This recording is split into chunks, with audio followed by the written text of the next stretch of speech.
Hi, everybody. DUGROZ here with DUGROZ Reports.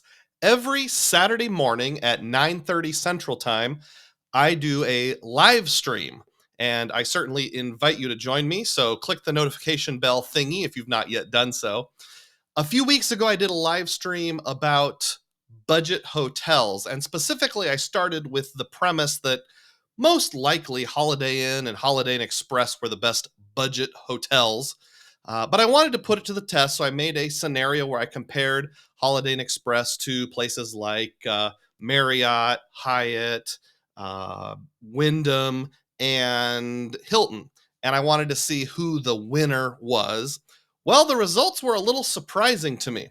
I've taken that live stream footage from a few weeks ago, chopped out all the fluff, and here I present it to you for your viewing pleasure. Before we dive in, though, on this particular YouTube channel, I talk about finding epic value, including but not limited to credit card rewards for the average American. Does that sound interesting to you? If it does, please click the thumbs up button and subscribe to this channel. Roll that footage. The topic: Holiday Inn or Holiday Inn Express, the best budget points hotel, right? So I'm going to do a little investigation here on IHG hotels. And I say Holiday Inn and Holiday Inn Express because I'm looking more towards the budgety end. Like when you travel and you're not too picky about where you stay. You just want clean. You just want comfortable. You just want quiet, maybe a decent breakfast. I had thought, Holiday Inn and Holiday Inn Express are sort of the king of those categories. Let's say the wife and I want to go to upstate New York, and I was thinking about couples travel, but this topic ended up taking a very different path, which is how I ended up on the topic of is Holiday Inn and Holiday Inn Express IHG still the king of budget travel on points? Well, let's say you want to go with your wife, a very romantic couples trip, finding presidential graves. I mean, that sounds pretty romantic to me. So you're going to check out the Holiday Inn Express in Albany, New York, and you're going to go on April 25th through 27th. That's this coming April 25th, 27th. This is all based on real, actual data for this coming April. That's 2 nights, and that comes to 34,000 points per night. You would need 68,000 IHG points total to pull this off. Now it'll say over here 157 points per night. That's if you book through like the cheapest possible portal, and it doesn't include taxes and fees. So let's ignore this number. I'll get the actual cash rates in just a moment. This is going to be really thorough. So trust me here. 4.1 stars. Not bad. Not the best, not the worst. That's just my proof that this particular Albany destination is 34,000 points per bedroom per night. Couple travel, so a king-size bed should be more than sufficient for you and your sweetheart to go check out those presidential graves. 34,000 points per night. Math time. So yes, there's going to be a whole lot of math going on here. And in addition to there being a whole lot of math, no rookies allowed. And of course, rookies are allowed. Anybody can watch this video. But here's what I mean by this. I have noticed in a lot of videos where we're talking about like best hotel chain, best hotel credit card, those sorts of things, there's a whole lot of anecdotes, features, and reading the internet. But if you don't actually take the time to do the math, you don't really know how things are turning out. So if you are very lighthearted and not someone who, if you just want to have a story told to you, this may not be for you. But if you're like, I want proof, I want evidence, I want math, you're going to love this. Let's keep going. Here's the rules. Remember, what are we thinking about? We're thinking about poor boy points and miles. So we're pretending this is a scenario where you're not able to get any new subs. You're going to do this all through normal day-to-day spend. And you can run $50,000 a year through credit cards. You're just sort of an average Joe or an average Jane. You're not a small business owner. You're not paid to travel and then reimbursed. You really buckled down. You found $50,000 of spending you can put on credit cards every year. No manufactured spending, no buying gift cards and reselling them. But you can tweak your categories within reason. So you're not allowed to manufacture spend, but you can go to Staples and buy a gift card and then use that gift card to pay your utilities. So manufactured spending is not allowed, reselling is not allowed, but strategic spending is allowed. I also said you get $2,000 a year in family budget cash. That doesn't really come into play today, though. We're just looking at the hotel expenses. So back to that Holiday Inn Express in Albany. I believe I already showed this slide. Sorry, it is a duplicate. If you prefer to pay cash for those 2 nights, you're going to be getting $482 as your total expense. It's down here in the corner. It's kind of hard to see. I apologize. I should have made that bigger. Holiday Inn Express and Suites Albany Airport, Wolf Road. It's on Wolf Road, so they named it Wolf Road. $481.87. I'm going to round to the nearest whole dollar in these videos. That's $482. And if you're thinking what the cents per point comes out to, that's 0.7 cents per point. So what we know is this is a pretty standard, solid IHG redemption without using fourth night free. This is exactly where I value IHG points, right at 0.7 cents per point. But we're not going to be worrying about cents per point from now on. We're going to be using a different method to determine value. And that method is how much spending do we have to do on our credit cards? And I'm going to look at lots of different options to earn the 2 free nights that I need to make this happen. What if we maximize the 5% or 5X categories? Remember I said I'd come back to it. Now I have the IHG business card, which is slightly different from the personal card. Correct me if I'm wrong. I think all of the categories on the personal card appear on the business card, but not vice versa. So on the business card, I cut off stays at IHG because we're not worried about that. But you get 5X on gas stations. You get 5X on social media, search engine advertising, and office supply store. That office supply store is a big one. On dining, restaurants and takeout. Well, I should have just said dining. So 5X. If you can get 5X on the IHG card, you should be able to get 5% cash back. So what I'm saying is it's not like any of these categories are unique. I guess social search engine advertising maybe is, but gas is not unique. I mean, the Freedom Flex, the Discover card will frequently rotate onto gas stations. Dining at 5X. I think there's some cash back card. It's capped that gets you 5% cash back on dining. Is it the PayPal debit card? Does that sound right? Or you could just use your city custom cash and make it dining. And then the big one is office supply stores. If you're able to get 5X on the IHG card, you should be able to get it on your Inc. business cash. So let's say you're a maximizer. Enough about that 3.5% average. Let's say you are dedicated to your craft. You're going to go to Staples and buy the gift cards. You're going to get 5X on everything, doggone it. Let's see how that does. And Chad says it's been really hard to beat the 4th and 5th night free perk stacked with buying the points.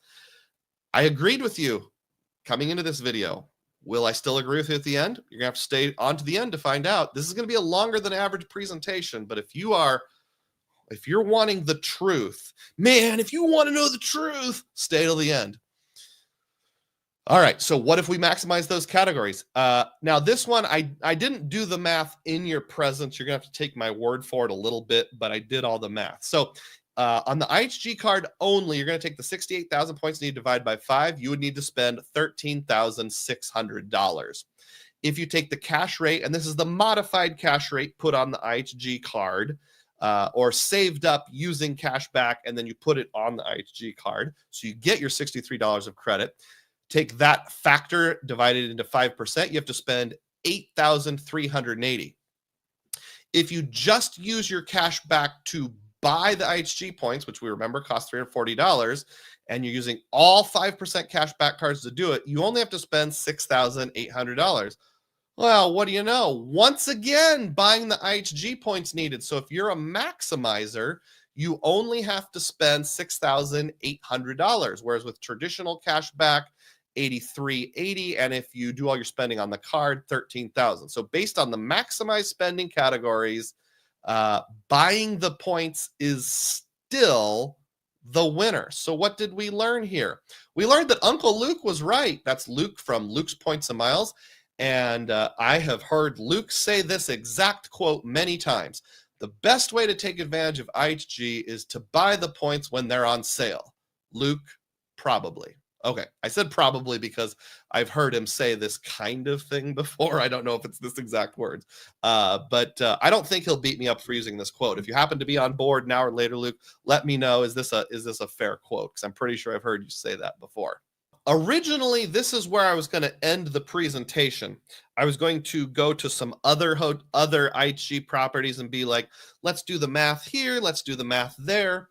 And that was going to be the entire video, is just concentrating on IHG. But you know what? About 11 o'clock, 11:15 p.m. last night, I grabbed the gear shift and shifted gear a little bit. And I was like, okay, Doug, you got to be fair. And just like Progressive compares our rate with other auto insurance companies, I had to compare it to other places. So I looked for all of the major hotel chains in and around Albany, New York. And I'm like, Holiday Inn Express is going to win. I mean, if you're looking for budget travel, unless you go to like a Roadway Inn or a Red Roof Inn or a piece of crap Roach Hotel or something like that, they're going to win. So what's the point? But well, let's just do the math just in case to see what happens. So let's keep going here.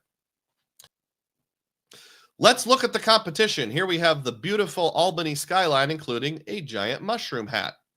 We have Marriott, we have Hilton, we have Hyatt, and we have Wyndham. This is the competition. Obviously, there's a lot more hotels than this in Albany, but these are kind of your big chains we're all familiar with, and we all know about their credit cards. Let's see what the competition can offer us here.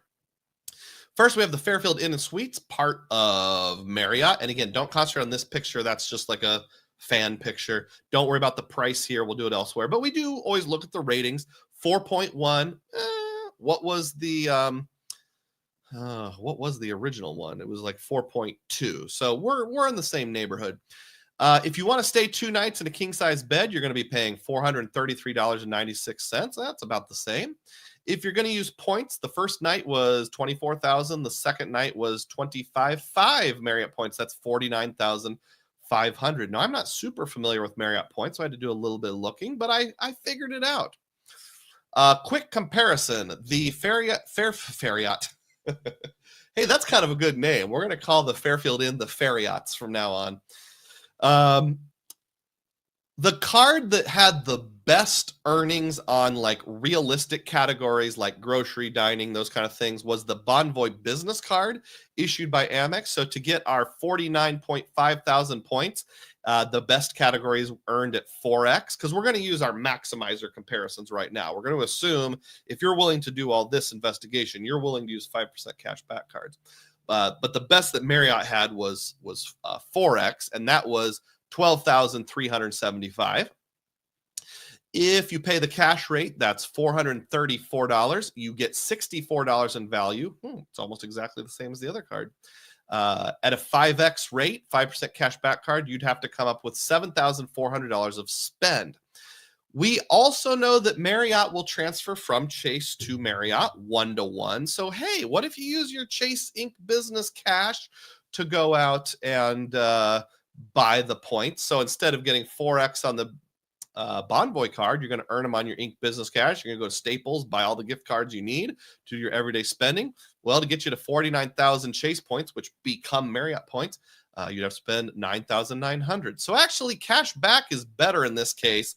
The winner for Fairfield is the Fairyacht is $7,400. That's the cash rate. So that's how we're going to pull off Marriott. And I'm going to compare all of these competitors at the end, by the way.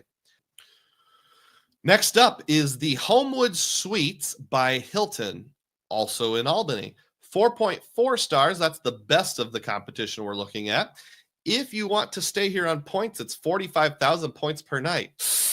Per night, so that'd be 90,000 for our 2 nights. But remember, Hilton points are more like a 1-to-2 transfer, so you can kind of think of them as like half of a Marriott point.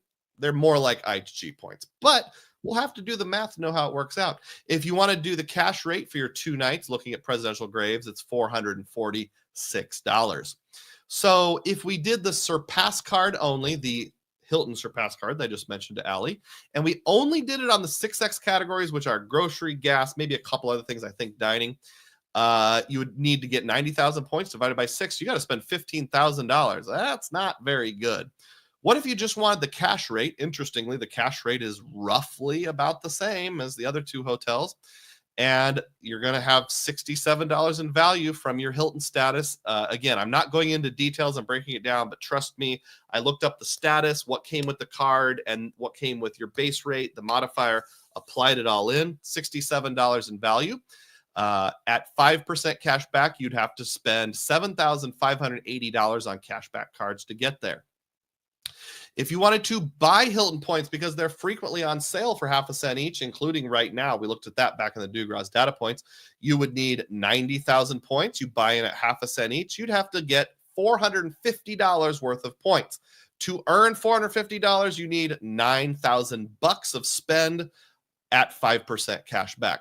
I did think to myself, I will occasionally transfer points from Amex to Hilton, and I always wait until there's a 30% transfer bonus, so that effectively becomes a 1 to 2.6 ratio.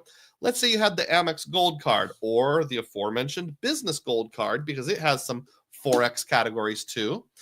With that ratio, you're going to need 34,615 Amex points. Divide that by 4, that's $8,654 worth of spend. Now, that was pretty revealing. I actually thought maybe the best way to get Hilton points or Hilton stays was to use the card, wait until there's a big transfer bonus, but actually cash back is superior. Now, obviously, none of this takes into consideration sign-up bonuses, and we know Amex loves giving out sign-up bonuses like candy. But if you're just basing on everyday spend, even with Hilton, the cash rate is best. Just to have a cash back strategy and pay the cash rate, $7,680. Some do. There is a Hyatt in Albany. There's just one, as far as I know. It's a Hyatt Place. It's called the Hyatt Place Albany Downtown. Comes in at a solid 4.2 stars. It's kind of orangish. Looks nice. Anybody ever been there? If you want to get 2 rooms, it's going to cost you $337, including taxes. Kind of weird that it's about $80 less expensive than the Hilton or the Marriott, but it is what it is. If you want to get the king bed on points, sorry, it's kind of a small graphic. You would have to spend 6,500 points. Whoa, that seems super cheap. Well, yeah, Doug, it seems super cheap, but we all know that, Hyatt points are worth more, but they're also a lot harder to earn. I mean, you don't earn as many on the card, so it's probably not going to be that big of a deal, right? There's only one way to find out. Do the math. So, will I use a Hyatt card? Nope. But it helps with Discover status. I would probably have a Hyatt card if I was doing nothing but poor boy stays, just because I want to have the Discover status. Helps a little bit with your earnings, and I would want to have that free night certificate, but I'm not going to put any of my spend on the Hyatt card. I'm not going to look at it. Why? Because the best earnings you get in the Hyatt card, other than Hyatts themselves, is 2x.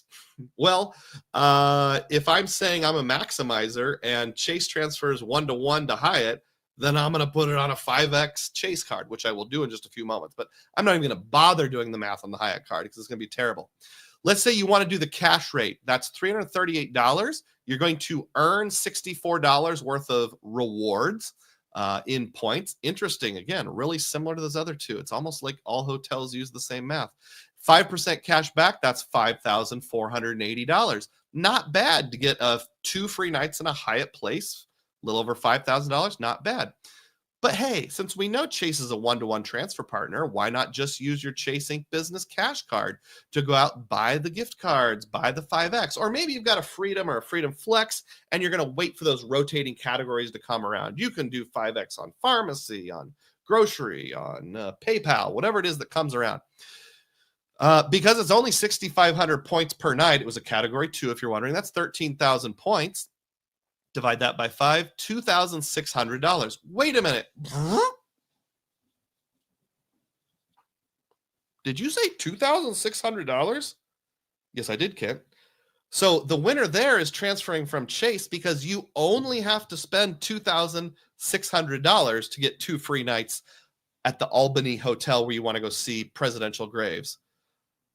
That's the lowest number by far so far, by a lot. And you got to consider Wyndham. Someone said it earlier. Who was it? Who was the Wyndham lover that was on board? I don't remember.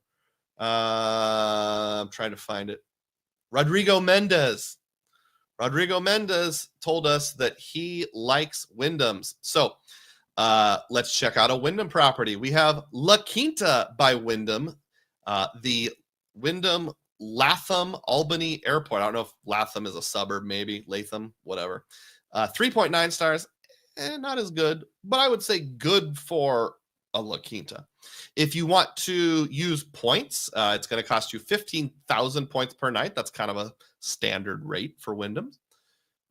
Or you could pay cash, $259 plus tax, including tax. You got $296. Oh, hey, that's the cheapest hotel yet by a fair margin. But I would expect La Quintas to be a little less expensive. Wasn't La Quinta the one that had Fred Willard as their spokesman? And then the little song was like, na, na, na, na, na, na, na, something like that. So, La Quinta by Wyndham. If I use the Wyndham Earner business card, you know I'm a big fan of that card. It earns 8x on gas stations, and I only use gas. I need 30,000 points because it was 15 per night times 2. At 8x, I would need 3,750 points. Very respectable. I think that's going to win, but I did the math just in case. Traditional cash rate, we got $48 worth of Wyndham points back. At 5% cash back, you'd need to spend $4,960. That's not a winner. What if I just bought points? Remember, they're on sale for 0.81 cents per point. I would have to spend $243 to buy the points, and at 5% cash back, I would have to spend $4,860. That's slightly better than the traditional cash rate, but not as good as using your Wyndham Earner business card. So the cheapest way to get to two nights in your La Quinta, hanging out with the late Fred Willard, would be to put all that spend on your Wyndham business card. You would only have to spend $3,750 to do so. Interesting observation that I have on all of this is the value earned on the paid stay. Again, I didn't show you the math, but if you can trust me a little bit, I'm pretty familiar with Hilton and how you earn points, but like Wyndham, I didn't know. Marriott, I didn't know. Hyatt, I kind of, but didn't really know. I went to all the websites. I looked up the credit card, the status that it gets you. I looked up their earning structure. I looked up the, gold versus blue versus platinum, whatever. Made sure I had the right status and figure out what your bonus earnings would be. I did the math. So on the paid stays right here in Albany, this is what you would earn in value using the cents per point buy-in value. With IHG, you would earn $63. With Marriott, you would earn $64.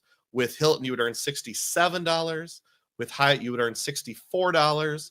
And with Wyndham, you would earn $48. Now, I expected Wyndham to be lesser because their cash rate was lower, because let's face it, a La Quinta is probably not going to be as nice. If you want to stay at La Quinta, more power to you. I'm not going to blame you for that. I stayed at a Wingate by Wyndham just outside the St. Louis airport on my last RIP trip back in October, just because it was a situation where I'm not getting in till like 10:30 at night. And by the time I get to the hotel, it's going to be between 11 o'clock and midnight. I just needed a place to sleep, and the reviews were good enough. It was still a little suspect. There were some stains on the couch, but I did it. Speaking of that, feel free to share your gross hotel story. So here's where we kind of get to where the rubber meets the road. And this blew me away. So spend needed for spend maximizers. If you're someone who's willing to get the right card, whether it's rotating categories, go to Staples and buy the gift card, whether it's, get some obscure credit union card because it has 5x on gas, 5x on pharmacy, go to my local credit union, get your 5x card, whatever. If you're a maximizer and you're willing to jump through the hoops to always get 5x whenever possible, which one should you choose? If you choose Homewood Suites by Hilton, you have to spend $7,580 to get this particular 2-night stay. If you want to be the titular Holiday Inn Express, you would have to spend $6,800. If you wanted to be a Marriott fanboy, $7,400. Obviously, Hilton and Marriott are not winning here. If you were willing to not have the same level of fence that the reward master's wife had, and you're willing to stoop down to stay at Fred Willard's La Quinta, a mere $7,650. And that is a result I would have expected. But here's the result I did not expect. For Hyatt Place, $2,600. We joke about Hyatt being something you play on easy mode, but just because it's the easiest doesn't mean it's not the most valuable. And I have to admit, this surprised me. This was not the result I was expecting. I actually stayed up like an hour extra last night just trying to wrap my mind around this. I went back and double checked my math to make sure it's right. It's right. Hyatt Place is so much better than all of the others. Now, obviously, you would have to do a value comparison in your head for all the reasons we know. First of all, a lot of times a Hyatt Place isn't even available. So you're definitely going to need a secondary or tertiary option. Maybe the La Quinta is the only one that's closest enough to the airport that you can get a free shuttle. The Hyatt Place is way out in the suburbs. Homewood Suites is super far away. So you settle for La Quinta. Maybe you've got a bunch of IHG points for some other reason, sign-up bonuses and those kind of things. Maybe you're going to a friend's wedding and the closest hotel is the Marriott. So you're going to stay at the Marriott. That's totally fine. No problem. But if you have the choice and you think the ratings are good enough, you should always stay at the Hyatt Place. I don't know how to say it any differently. This blew me away. It totally changed my mind. I came into this video just assuming IHG and the Holiday Inn Express was going to win. It did not win. If we had, I can't do it in real life, but let's say I could put my hand over the Hyatt Place and ignore it, and it was just the other four, I'd be like, okay, yeah, the La Quinta technically won, but it's a La Quinta, so, let's declare the Holiday Inn Express to be the winner. Because if you just look at the three, big chains with lots of options, it is the winner. When you factor in the budget option, it's not the winner, but we would expect that. But I think Hyatt Place is on par with these three. It's probably usually, not always, above a Holiday Inn Express. It's about equal to a Homewood Suite and maybe equal to or slightly better than a Fairfield Inn and Suites. Are you as blown away as I am? Let's look at it a different way. How many nights can you get at each if you follow my poor boy strategy and say, for some reason, I can't ever get a sign-up bonus again. I just have to put my spend strategically on cards. Homewood Suites by Hilton gets you 13 stays. Now, obviously, I could have done like a Hampton Inn if there was one. I think there was, but I was so tired I didn't want to redo the math. Maybe that would have got you 14, 15, 16. I don't know. But 13 with Homewood Suites by Hilton. Your Marriott, 14 nights. Your Holiday Inn Express, 15 nights. Your La Quinta, 27 nights. Oh, not bad. Your Hyatt Place, 39 nights. 39 flipping nights at a Hyatt Place compared to all these others. I mean, you should be so married to the Chase ecosystem and just every night fall on your knees and pray to the credit card gods that Hyatt keeps their relationship with Chase and keeps their award charts, because it was a category 2. It was only 6,200 points per night. Chad summarizes it best. You are points to Hyatt for the win. So I've got one more slide that I think summarizes this whole experience, and I think you're going to like it. Don't think I need to explain this one. I think it's pretty self-explanatory. This is me. So I got to say, in all honesty, I was not expecting Hyatt Place to take my breath away like they did. So from now on, I'm probably going to just look for Hyatt Places. Now, it's not always an option, but I'm going to maybe buy some IHG points here and there, because that is probably the second best option, unless you want to do the Wyndham thing, and now and then it's fine. But for budget road trip type stays, when it's just me or just me and the wife, it's going to be Hyatt from now on until Hyatt proves me otherwise, if they're available. I had said Hilton was my number one program, but not anymore. Hyatt won for budget stays. I should clarify. Now, to be a little more specific, there's all the factors that you can't really math out. For example, like at a Hyatt Place or Holiday Inn Express or Homewood Suites, you're going to get free breakfast. I think Homewood Suites has free breakfast. I'm assuming Fairfield Inn does. I assume La Quinta does. But if you go up to more of that mid-tier, like the Hilton brand Hiltons, Hyatt Regency, Holiday Inn instead of Holiday Inn Express, and you're not getting free breakfast, then things like the food and beverage credit with Hilton matters. If you're traveling with your family, guaranteed connecting rooms really matters a lot. The built-in gold status can matter. There's something else with Hilton. 5th night free. Of course, you get that with Marriott too. 4th night free with Holiday Inn Express. But if we go back and look at these ratios here, I mean, 4th night free be, darned. You can increase that by 25. And if you take that up to 20, 21, 22, Hyatt's Place is still beating them senseless with a blunt stick.